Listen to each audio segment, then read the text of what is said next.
In 1500, Portugal had only 1 million inhabitants, and according to the Treaty of Tordesillas, had the right to colonize half of the world. That was math that just didn't work. Just the coastline of Brazil was 10 times the size of Portugal's coastline. And it's precisely out of this impossibility that the first Brazilians emerge, the result of interactions between whites and indigenous people. Interactions and miscegenation which interestingly point back to medieval Portuguese culture, helping us understand where racial mixing among the Portuguese comes from. In Brazil, we first need to understand the interracial and intercultural marriages and relationships that were already happening on the Iberian Peninsula. In the Middle Ages, there were cases of Christian nobles marrying Moors to establish alliances, and this was present both in popular imagination and in legends. One of the most famous is the legend of Gaia, which takes place in Portugal. In this legend, King Ramiro II of Leon falls in love with a Moorish woman who is baptized as Artiga, and the king decides that he will marry her.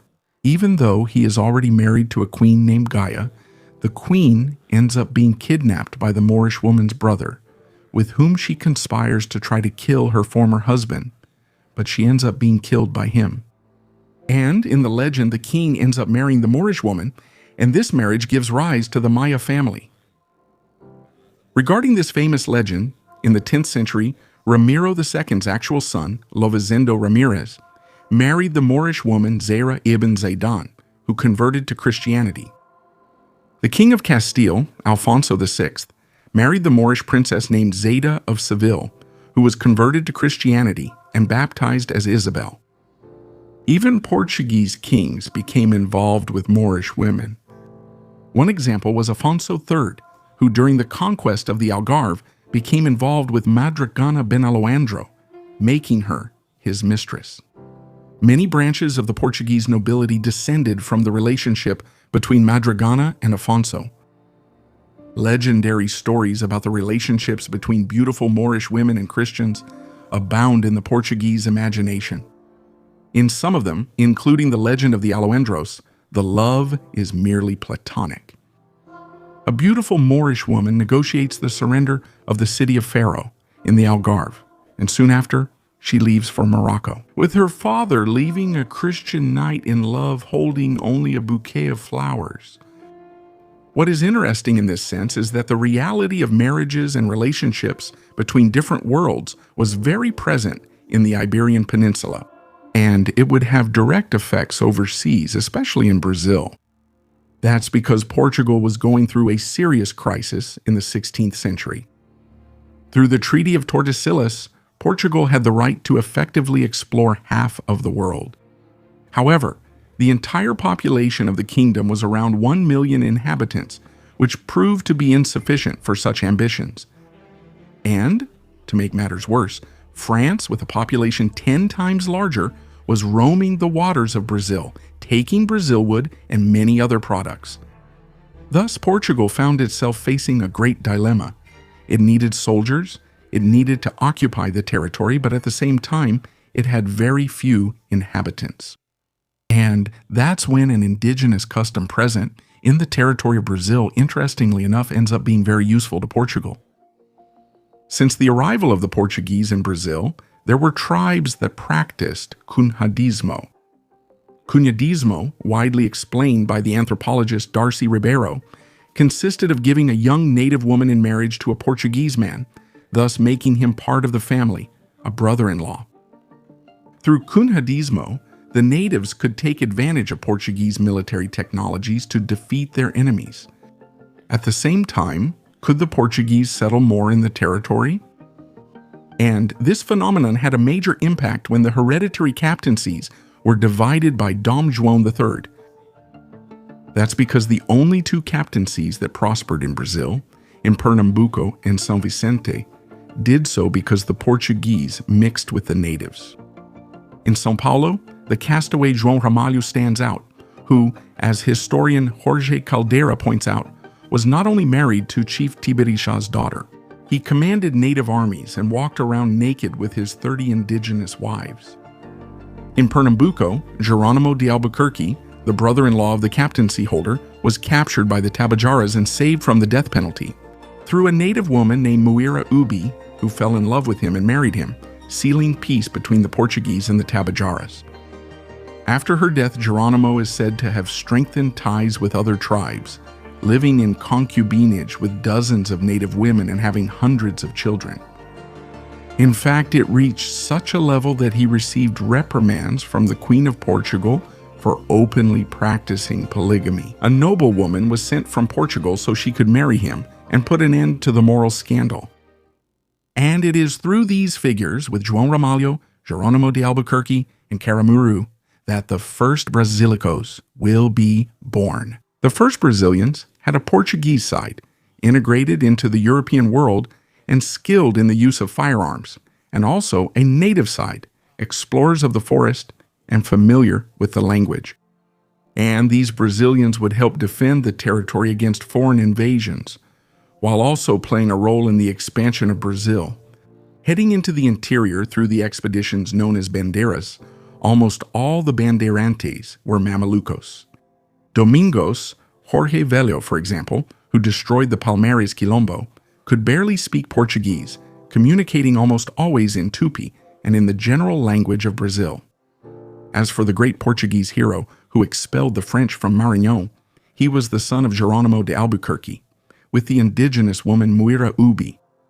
And so through the practice of Cunhadismo, Portugal was able to secure the territory of Brazil for itself, something that was complemented by granting honors and titles to the native Brazilians.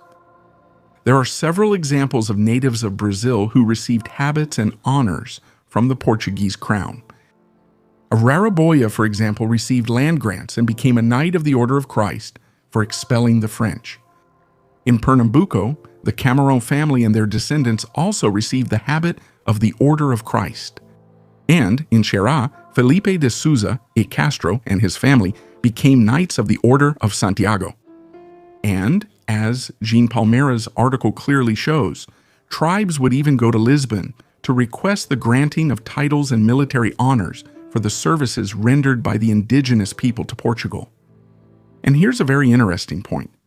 The phenomenon of Cunhadismo is very different from the marriage policies in Spanish America, especially because the natives found in those territories were very different from those in Brazil. Since the Spanish dealt with highly organized indigenous states as the norm, like the Inca and Aztec empires, the consolidation of their rule happened through policies that involved the marriage of conquerors with noble indigenous princesses. We have the iconic case of the conqueror Francisco Pizarro, who married Princess Quispichiza in Peru, and of Beatriz de Claracoya, an Inca noblewoman who married the governor of Chile, or even Montezuma's daughter Isabel, who married the conqueror Alonso de Grado, and whose descendants would later become dukes. In Spain, King Ferdinand of Aragon even issued the royal decree of 1514 precisely to encourage marriage between Spaniards and native women. And the Iberian world, precisely because of its medieval past, had a much greater tolerance for marriage with other peoples, compared, for example, to the English.